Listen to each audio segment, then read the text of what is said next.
오늘은 아버지 주일입니다. 아버지 주일은 매년 있긴 한데 늘상 매년 아버지 주일을 맞이하면 드는 느낌이 뭐냐면 어머니 날에 비해서 조금 대우가 소홀하다. 그 비중이 좀 떨어지는 것 아닌가. 뭐 이런 생각들을 매년 씁쓸한 마음으로 항상 하곤 합니다.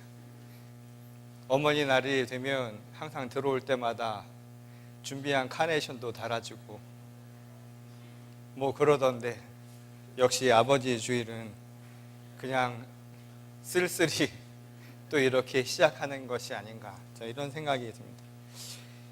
몇 년 전에 이 한국에서 이런 책이 나왔습니다. 신은 모든 곳에 있을 수 없기에 어머니를 만들었다 라는 책이었습니다.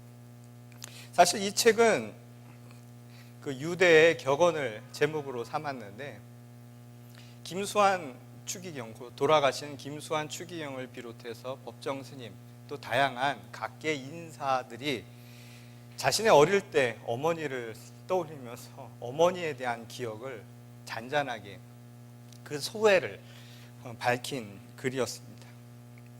근데 그 글을 보면 어머니에 대한 기억들이 다 어땠을까요? 단칸방에 살면서 어린 시절 자녀를 키우느라 삭바느질하며 또 남한테 싫은 소리 들어가면서 어렵게 자식을 키웠던 어머니에 대한 이야기, 그 지극한 사랑이 사실은 그 책에 아주 고스란히 잘 남겨져 있었습니다. 그런데 참 재밌는 것은 그와 반대로 아버지들에 대한 기억이었습니다. 이 아버지에 대한 기억은 사실 그렇게 긍정적으로 그려지지가 않았다는 것이죠. 술만 먹으면 남봉꾼이 되는 아버지, 어머니와 아들을 또 자식들을 때리던 아버지에 대한 기억들이 어린 시절 많은 사람들의 기억 속에 남아있었다는 겁니다. 생활력 강한 어머니 뒤에 숨겨진 아버지의 무관심, 이게 어린 시절 많은 사람들의 기억에 여전히 남아있는 부분이었다는 것이죠. 그리고 그것은 권위적인 옛 아버지들의 이미지, 옛 아버지들의 모습을 고스란히 우리에게 보여주는 것이었습니다. 특히 이 어머니들이 무조건적인 사랑을 보여주는 것과는 달리 아버지들의 사랑은 상대적으로 이 조건적인 경우가 많았다는 겁니다. 그래서 공부를 잘해서 좋은 대학에 들어가면 그때야 잘했다, 내 아들답다, 내 딸 같구나 라고 이야기를 한다든지, 또는 남들이 보기에 남부럽지 않은 직장 생활을 한다든가 뭔가 이루어 놓은 곳이 있으면 그때 가서 그것을 자랑스럽게 여기는, 가문의 영광이다 라고 생각하는 경우가 많았다는 것이죠. 반면에 생각처럼 자식이 아버지의 말을 따라주지 않는다든가, 또는 가정에서 아버지의 권위가 무너질 때면 아버지는 좀처럼 그의 마음을 잘 드러내주지 않았다라는 것이 많은 사람들의 한결같은 아버지들에 대한 생각이었다는 겁니다. 근데 그것은 우리네 아버지들만 그런 게 아니었습니다. 우리가 잘 아는 인도의 성자죠, 간디도 역시 조건적인 사랑을 보여준 것으로 알려져 있습니다. 다시 말해서 조건적인 아버지상을 보여주는 권위적인 아버지였다라는 사실은 그 역시도 다를 바가 없었다는 겁니다. 실제로 그의 아들은 아버지의 말과는 달리 말썽을 자주 펴서 아버지가 그에 대해서 늘 불쾌한 감정을 가지고 있었고, 언젠가는 하도 하는 짓이 미워서 내 자식도 아니다 라는 말을 할 정도였다고 합니다. 그래서인지는 모르지만 그의 아들이 결국에는 종교까지 개종을 하죠. 힌두교에서 이슬람교로 개종을 합니다. 근데 간디는 힌두교의 지도자 아닙니까? 그러니 아버지의 얼굴에 먹칠을 한 사례로 남게 되었다는 겁니다. 끝끝내는 죽을 때까지 아들과 화해하지 못했다는 것으로 알려져 있습니다. 얼마나 아이러니한 일일까요? 세상의 평화와 화해를 이야기하면서 정작 자기 아들과는 화해하지 못하고 눈을 감은 간디의 이야기. 오늘날 아버지들에 대한 이미지가 사실은 과장이 아니라는 사실을 우리에게 보여주는 단적인 사례라고 말할 수 있을 겁니다. 이 권위적인 아버지를 또 제대로 보여주는 사례 가운데 하나가 오이디푸스 컴플렉스라는 이 심리학적 용어에서도 잘 나타납니다. 그 이야기는 여러분들도 아시겠지만 이 그리스 신화에 나오는 인물을 가지고 만들어진 용어이지요. 그런데 그 이야기는 아버지에 대한 이미지를 우리에게 분명하게 보여줍니다. 아이가 자라면서 욕망의 대상이자 사랑의 대상인 어머니를 생각하죠. 근데 어린아이가 보기에 그 어머니를 내가 갖기 위해서는 넘어야 할 산이 하나 있습니다. 그게 누구일까요? 경쟁자인 아버지입니다. 근데 그 아버지는 너무 크지요. 너무 힘이 있지요. 그것이 아버지에 대한 권위를 만든다라는 것입니다. 그래서 내가 넘어설 수 없는 권위 그리고 힘에 대한 것을 아이는 자연스럽게 깨닫게 되고 아버지에 대한 순응과 복종을 깨달아 가게 된다는 겁니다. 그리고 다른 한편으로는 궁극에는 그 아버지를 자기와 동일화하면서 아버지와 닮아가려는 모습을 보이는 것이 인간의 발달 관계 중에 하나라고 이야기를 한다는 겁니다. 그런 의미에서 아버지의 이미지는 다른 것이 아니라 양면적인 것이죠. 권위를 갖고 힘이 있는 존재. 그래서 내가 순복해야 되고 순응해야 할 그 누구인가와 동시에 나도 모르게 닮아가고 있는 바로 나의 모범이 되는 사례라고 이야기를 할 수 있다는 겁니다. 저도 어느새 아버지를 닮아가고 있는 제 자신을 발견하는데요. 어릴 때는 아버지가 싫었던 게 많았습니다. 그리고 사춘기 때는 아버지가 하는 반대로만 살아야지 하고 생각했던 경우가 있습니다. 근데 어느 순간에 보니까 똑같더라고요. 어쩜 그렇게 닮아가는지 모릅니다. 아버지가 또 다른 아버지들을 그렇게 만들고 있다는 것이 사실은 우리들의 삶 속에서 잘 증거되고 있는 모습이라는 것이죠. 그런데 이 아버지의 권위가 강조되던 이 가부장적 유대 사회를 기반으로 쓰여진 이 구약에서 이 구약의 역사는 그런 의미에서 이 아버지에 대한 이미지도 우리에게 사실은 어떤 의미에서 왜곡해서 가르쳐줄 수도 있는 모습을 그대로 반영하고 있다는 겁니다. 곧 아버지 하나님은 권위를 가진 절대적인 그 누군가로 사람들에게 기억되고 있다는 것이죠. 그 실제로 구약의 역사에 나타난 아버지 하나님은 들어야 할 존재이고 순종해야 할 존재였고 또한 그것을 따라가지 못할 경우에 하나님의 말씀에 불순종할 때는 그에 합당한 처벌을 받고 그에 합당한 징벌을 받는 것이 당연한 것으로 기술되고 있음을 보게 됩니다. 곧 하나님을 어기는 것, 아버지를 어기는 것은 일종의 해당 행위로 당연히 처벌의 대상이 되어야 한다는 것이 그들의 생각 가운데 하나였다는 것이죠. 아버지의 형상대로 지음받은 자녀들이 아버지의 말씀을 따라 사는 것이야말로 아버지를 닮아가는 것이라고 생각했던 것. 그게 곧 이 성서에 우리도 모르게 담겨진 이상이고 또한 그것을 해석하는 우리들의 신앙적 모습이라고 말할 수 있다는 겁니다. 그런데 여기에 한 가지 질문을 하게 되죠. 그렇다면 정말 하나님은 우리가 그렇게 믿듯 권위적이고 또한 그것을 순종하지 않을 때는 징벌을 받고 처벌을 주는 조건적인 하나님이 맞는가? 라는 질문을 할 수 있다는 것이죠. 사랑은 무조건적이라고 이야기하면서 과연 아버지 하나님이 우리에게 보여주는 사랑은 마치 우리네 아버지들처럼 조건적으로 잘하면 잘했다 칭찬받고 잘못하면 그것에서 징벌을 주는 어떻게 보면 조건적인 사랑을 주는 그런 존재인가? 라는 질문을 하게 된다는 겁니다. 그런 의미에서 오늘 우리가 읽은 이 본문은 이에 대한 이해를 돕기 위한 한 가지 실마리 우리에게 귀한 해답을 담고 있는 내용임을 보게 됩니다. 오늘 본문 말씀을 보면 이 하나님의 종, 이 엘리야와 관련된 사건을 우리에게 기록하고 있죠. 이 엘리야가 갈멜산에서 바알의 선지자들과 오늘날 말로 말하자면 일종의 영적 배틀을 벌인 이후에 일어난 사건입니다. 영적 싸움을 벌인 것이었죠. 그것은 진정한 신이 누구인가, 진정한 하나님이 누구인가를 가리는 싸움을 벌인 것이었습니다. 그래서 상대방에는 바알을 섬기는 선지자들 450여 명이 나와서 제사를 지냈고 그 반대편에는 오직 한 사람 바로 엘리야만 나와서 하나님께 간구하며 하나님이 진정한 신임을 만방에 알려달라고 간구하는 기도를 드리게 되죠. 그리고 궁극에는 하나님의 도움으로 말미암아 승리하게 됩니다. 그리고 승리한 엘리야는 그 승리 이후에 그곳에 있었던 이방인 제사장들, 바알의 선지자들을 모두 잡아서 숙청해버리죠. 죽여버린다 이 말인 거예요. 그러고 나자 아합 왕과 그리고 아합 왕의 아내였던 이세벨은 위협을 느끼지요. 자신들이 만들어 놓은 자신들의 권위가 무너질 것을 두려워해서 결국 이 문제를 만든 엘리야를 처단하려는 모의를 하게 됩니다. 오늘 본 말씀은 그 이야기를 우리에게 담고 있지요. 그 승리를 거둔 그에게 찾아가서 이세벨은 사신을 통하여 위협을 가합니다. 네가 행한 것처럼 똑같이 너를 잡아 없애겠다. 너를 죽여버리겠다라고 하는 위협을 그에게 한 것이었습니다. 그러자 엘리야는 이 생명의 위협을 느끼고 결국 도주를 하게 되죠. 그 도주한 곳은 다른 것이 아니라 바로 광야였다는 거예요.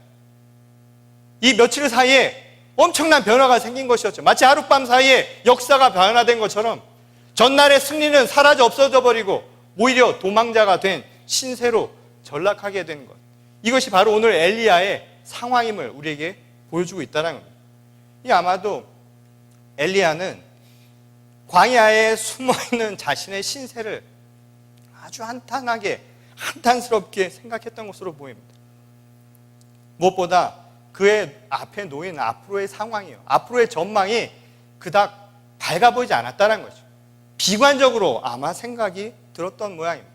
오죽하면 차라리 나를 죽여주십시오 라고 이야기를 했을까요?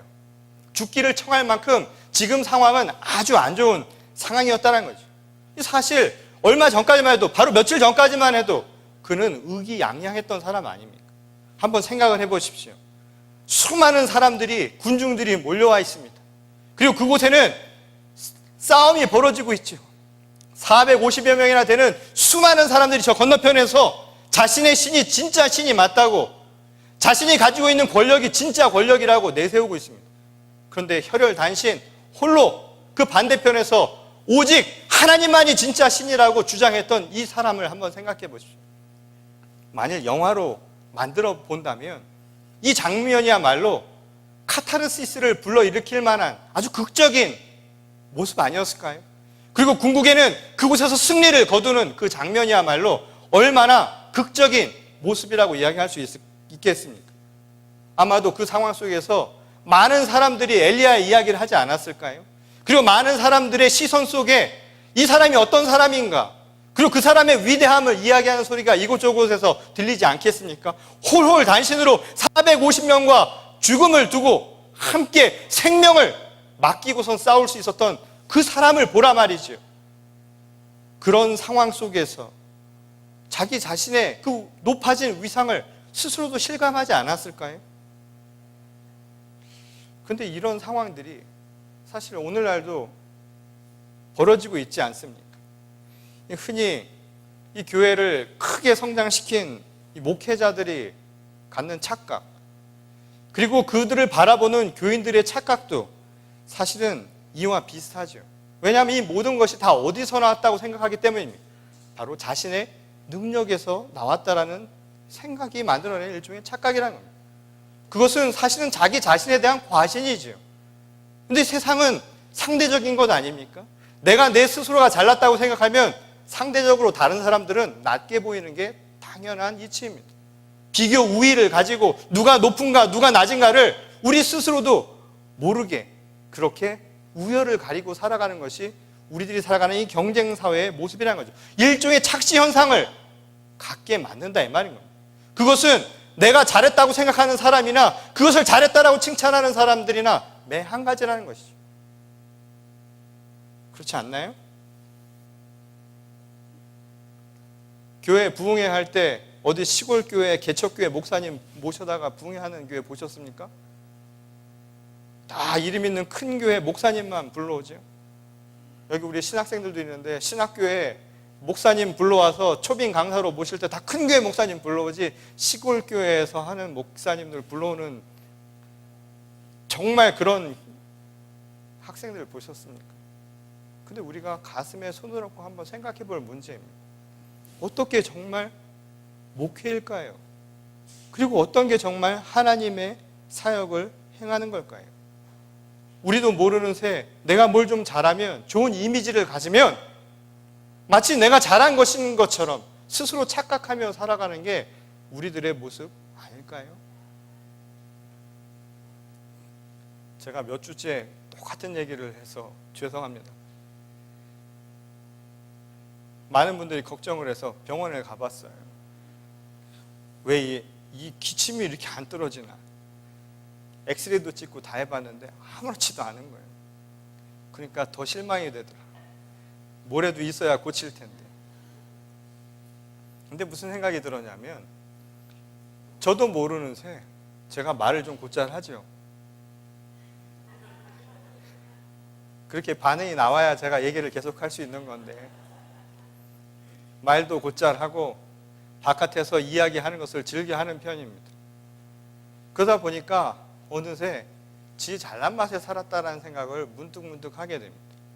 하나님의 말씀을 할 때나 누구와 이야기를 할 때 내 주장을 하는 것에 익숙했지, 누구 말을 듣거나 내 말에 대해서 다시 한번 되씹을 기회가 그만큼 적었다는 거예요.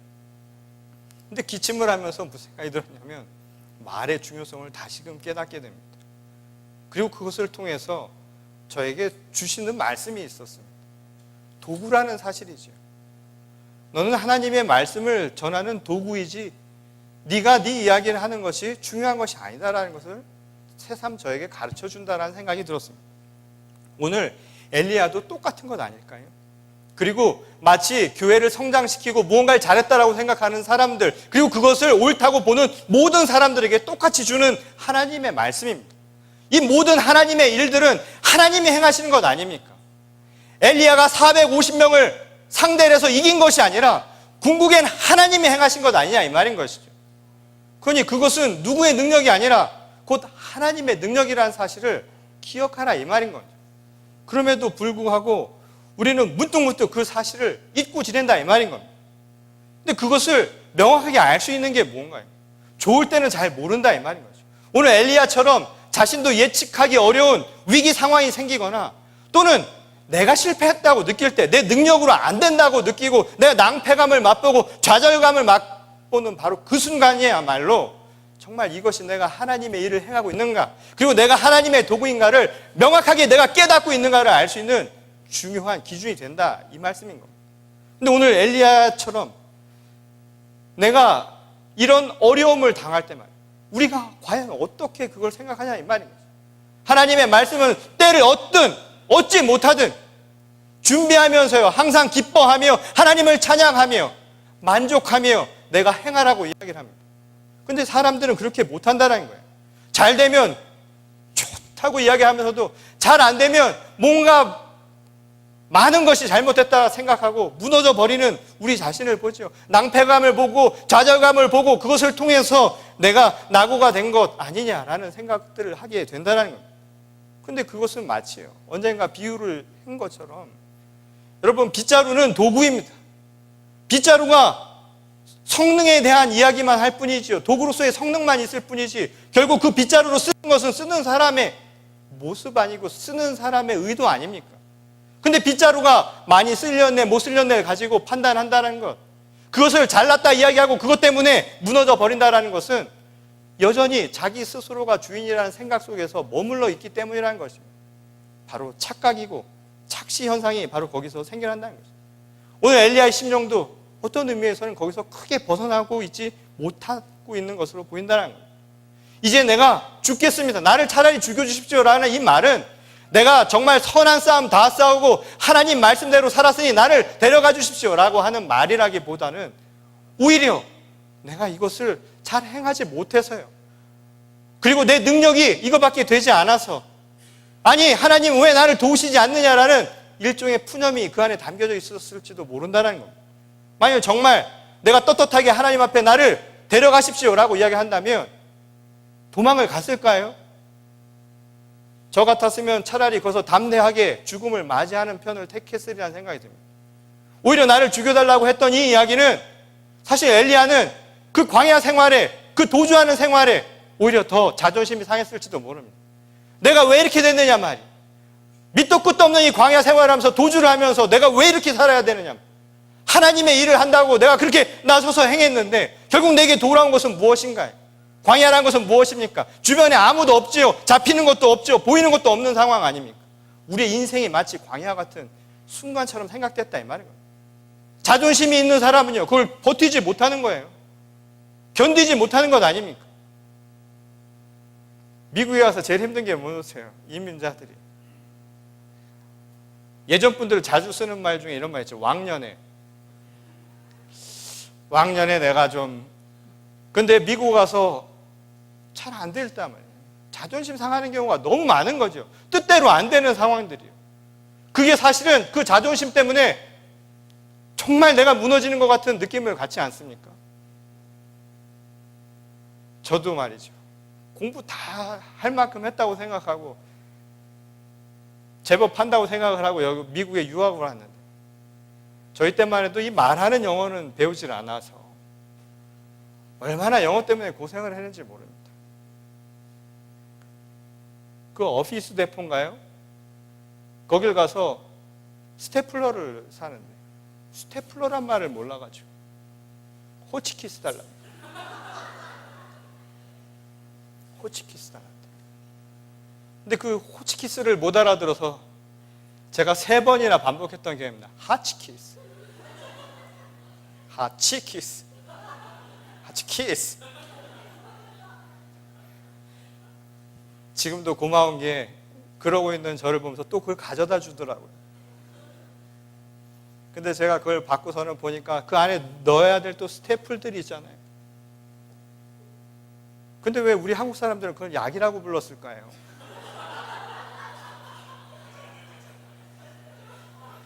제가 그래서 하치키스 드롭 달라고 했습니다.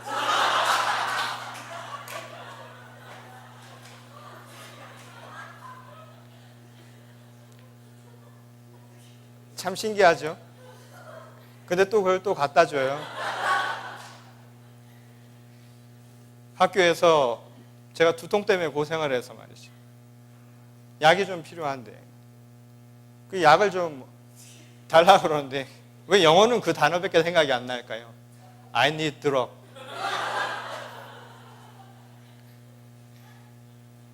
많은 동료와 교수님들이 저를 참 걱정을 많이 했습니다. 물론 약할 때 강함 주시는 하나님이시긴 하지만 그런 약은 하나님이 원하시는 약이 아닌데 근데 그때 모두들 우리가 한번 그런 경험들을 다 하셨을 거예요. 와서 생각대로 잘 안 되죠. 저는 한 수업 시간에 제가 오기 전에 학교에서 대학에서 학생들을 가르쳤기 때문에 제가 가르친 수업을 제가 수업을 들었습니다. 그런데 하다 보니까 이게 내용이 틀린 거예요.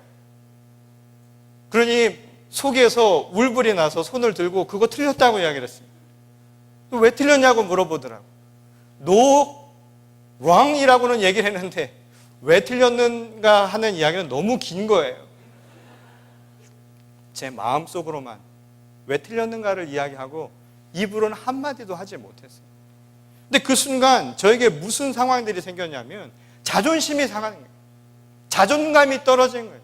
내가 어딘가 가서 할 수 있는 것들, 내 기대치가 있는데 그것을 행하지 못하니까 내 능력이 있다고 믿었는데 그렇게 하지 못하니까 그때부터 서서히 무너져 내려가는 거예요. 오늘 엘리야가 그 광야에서요. 내가 조상들보다 못하다고. 내가 정말 능력이 없는 것 아니냐. 스스로 무너져 내려가는 것. 사실 그 순간 그를 두렵게 만들고 그가 죽고 싶었던 것은요. 사실은 주변의 상황이 아니었을 수도 있습니다. 오히려 자기의 자존심을 무너뜨렸던 그 사실이 내가 여기까지 도망가 왔던 이 사실 자체가 나를 더 민망하게 만들고 더 죽고 싶게 만들 수도 있었을 것이라는 이야기인 거예요. 오늘 그렇지 않을까요? 차라리 제가 독립운동을 할 것 같으면 내가 맞아 죽고 총에 맞아 죽으면 집안의 가문의 영광이라도 되는데 말이죠. 내가 어디 가서 숨어서 어디 숨도 못 쉬고 말이에요. 그것도 가만히 있다가 오래 생각해보면 이게 뭐 하는 짓인가 말이죠. 내 인생이 이게 뭐냐고 말이죠. 여기까지 와서 내가 무슨 꿈을 위해서 왔는데 내가 살아가는 게 이게 뭐냐라는 생각들 하지 않습니까? 그때 죽고 싶다라는 생각들을 하는 사람들이 한둘이 아닐 겁니다. 요즘 아버지들은 말이죠. 이 가정에 무관심했던 예전의 아버지들과는 많이 변화되었습니다. 저는 요즘에 신방을 가면 젊은 가정들, 이 아버지들을 보면 정말 놀랍니다. 배우고 돌아오는 경우가 많습니다. 그리고 가급적 그런 데는 저 혼자 가고 싶어집니다. 저희 집사람이 보지 않기를 바라면서 신방을 할 때가 한두 번이 아닙니다. 이 가정에서 헌신적이고 그리고 가족들에게 다가가기 위해서 무던히 애쓰는 그런 아버지들을 우리들이 어렵지 않게 볼 수 있다는 거죠. 그리고 요즘 세상이 그런 아버지들을 자꾸만 만들어내죠. 이 한국의 예능 프로그램을 보면 TV 프로그램 중에 요리가 반인 것 같아요. 그리고 요리는 꼭 남자들이 다 하더라고요. 그걸 보고 앉아있으면 나도 일어서서 가서 칼질이라도 해야 되지 않을까라는 이 압박감을 느끼고 말이죠. 그리고 애는 꼭 아버지들이 보게끔 유도하는 상황들이 보여진다. 저는 그게 나쁘다라고 이야기하는 게 아닙니다. 자연스러운 현상이고 또 그렇게 가야 한다라고 저는 생각이 듭니다. 근데 문제는 말이에요. 그런 사회적인 변화와 함께 어떤 현실이 우리에게 주어져 있느냐. 예전에 아버지들은 자발적으로 집 밖으로 나갔습니다. 근데 지금 아버지들은 자발적인 이유로 가정에서 멀어진 것이 아니라 세상이 외부적인 힘에 의해서 소외되는 경우들이 너무나 많아지고 있다는 겁니다. 세상에서 내가 일정한 기대치에 미치지 못하는 삶을 살아간다고 느낄 때, 또 세상이 그렇게 만들어 갈 때, 그리고 현실적으로 그만한 소득도 없고 또 가정에서 그에 대한 리스펙트도 보여주지 않는 현실들을 바라보고 냉엄한 경쟁 사회에서 내가 마치 떨어져 나가는 것 같은 이런 삶을 살아가는 그 순간순간마다 이 아버지들은요, 마음 둘 곳이 없어진다 이 말이에요. 세상만이 광야처럼 느껴지는 것이 아니라 심지어는 바로 내 집에서조차, 내 가정에서조차 그것을 느끼지 못하는 거예요. 광야 같은 마음을 느끼게 된다는 거예요. 마치 실패자가 된 것 같죠. 나에게 남은 것은 없고 내게 보이는 것도 없고 내 옆에 있는 것은 과연 무엇인가라는 질문들을 한두 번 하는 게 아니라는 겁니다.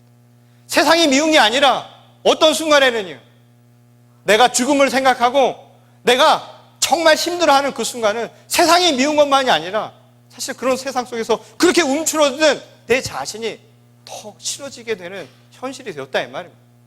자존심 상하는 현실이에요.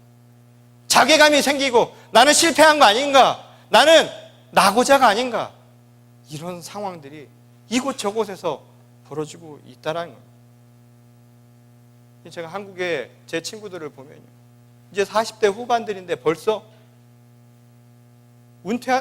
일찍 은퇴한 친구들이 많습니다. 직장 생활을 계속하는 사람들이 그렇게 많지 않아요. 그리고 모든 직장들이 이제 60세면 은퇴를 하는 상황들이 됐죠.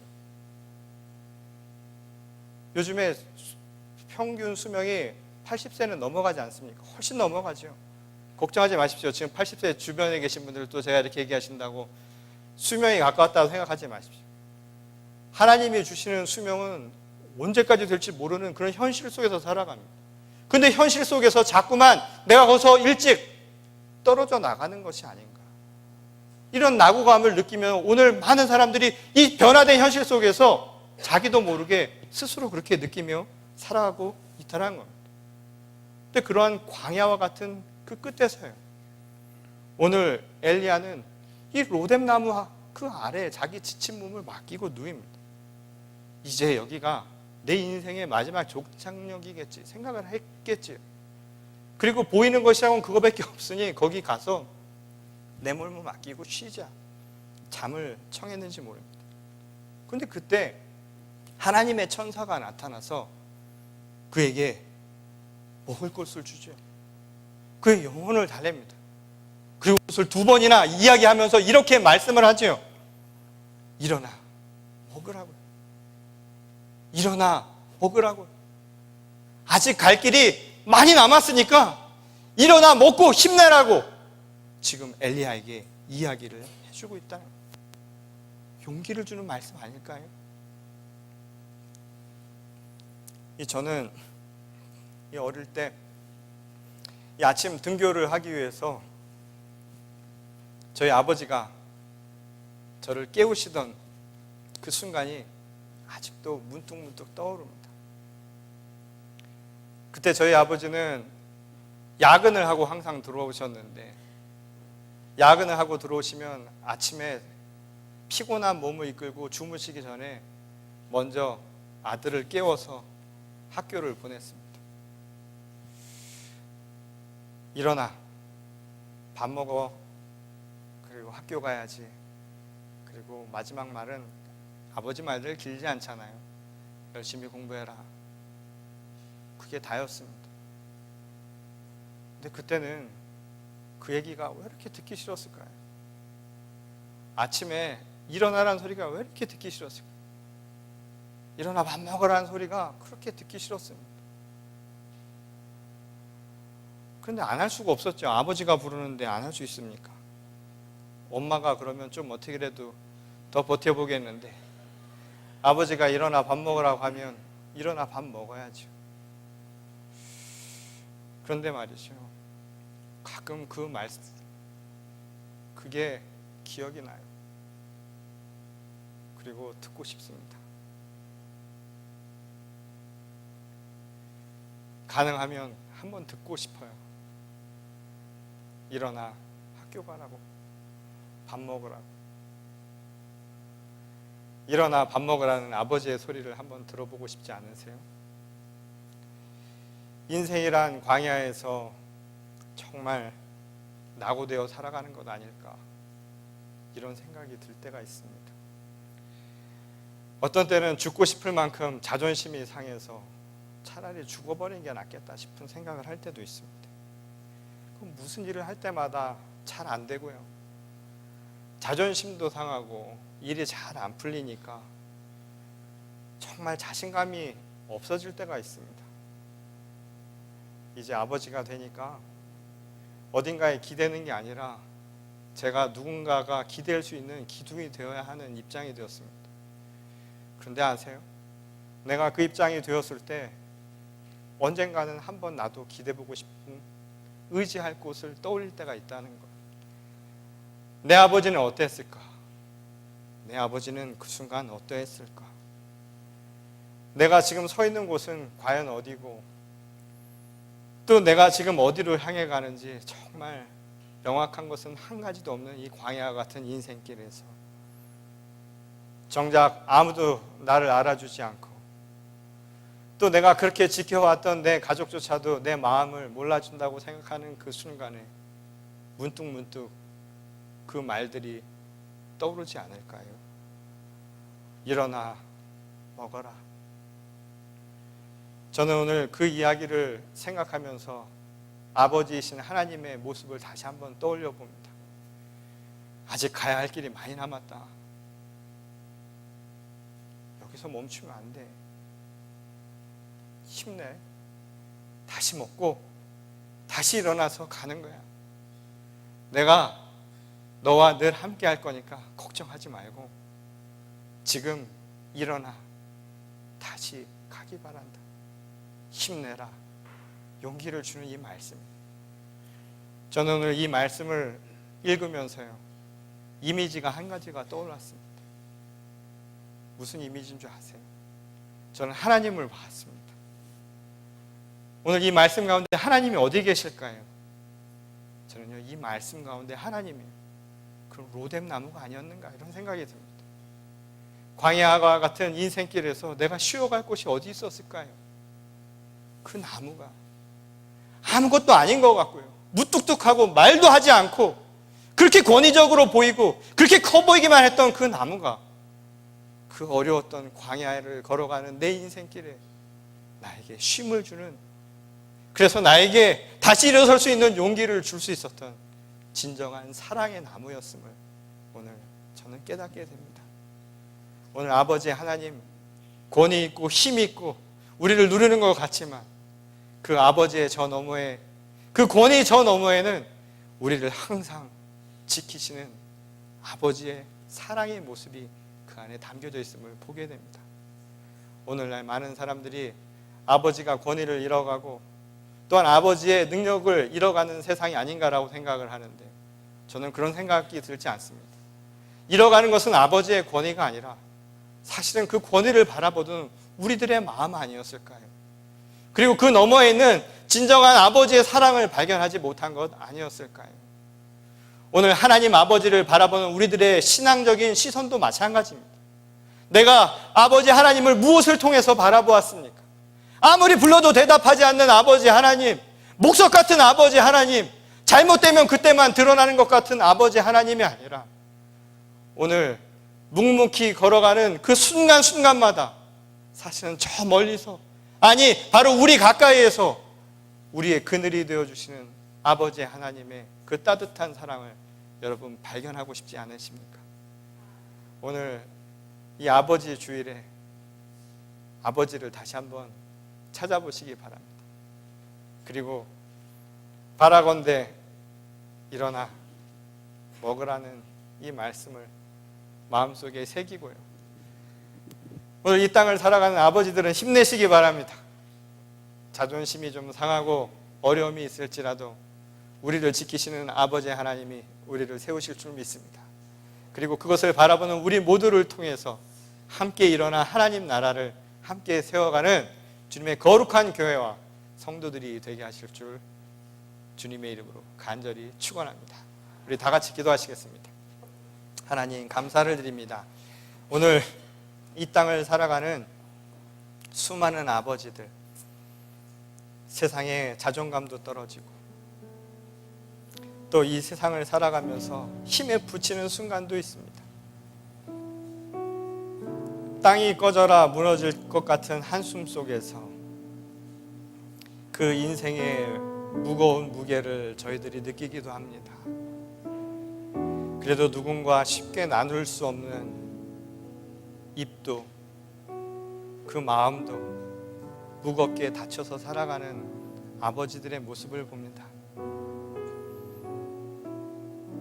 주님, 우리 그 마음을 먼저 헤아리게 하시기를 원합니다. 함께 나누게 하시고 함께 사랑할 수 있는 우리 모두가 되게 하여 주시옵소서. 때로는 아버지 하나님도 그렇게 미웠습니다. 아무리 불러도 대답하지 않고 그냥 저 멀리서 목석처럼 대답 없던 아버지 하나님. 그러나 순간순간이 광야 같은 인생을 지나며 우리가 쉬었던 그곳마다 아버지가 계셨음을 저희가 믿고 의지하게 하여 주시기를 원합니다. 그리고 그 순간마다 우리를 깨우시며 일어나서 먹으라고, 그리고 아직 갈 길 많이 남았으니 쉼 없이 또 그렇게 가라고 우리를 도닥거리는 그 손길을 오늘 이 시간 느끼기를 원합니다. 오늘 광야와 같은 인생길을 걸어가는 주님의 거룩한 성도들 한 명 한 명을 하나님 기억하여 주시고, 오늘 이곳이 로뎀 나무와 같은 쉼터가 되게 하시며 오늘 하나님의 음성을 분명히 듣고 가게 하여 주시옵소서. 일어나 먹어라, 생명의 말씀을 먹고 일어서 나가게 하여 주시옵소서. 그리스도의 살과 피로 주신 그 말씀을 먹고 세상에 떳떳이 맞서 싸우게 하시고 꿋꿋하게 일어나서 오늘 우리에게 주어진 삶을 살아가게 하여 주시옵소서. 하나님께서 함께 하실 줄 믿습니다. 축복하여 주시옵소서. 이 땅의 아버지들에게 힘주시고 또한 그 아버지들과 함께 살아가는 모든 주님의 영혼들 한 명 한 명들마다 그 심령을 위로하시고 하나님께서 힘주시고 지혜와 용기를 더하여 주실 줄 믿사오며 거룩하신 우리 주 예수 그리스도의 이름 받들어 간절히 기도드렸습니다. 아멘.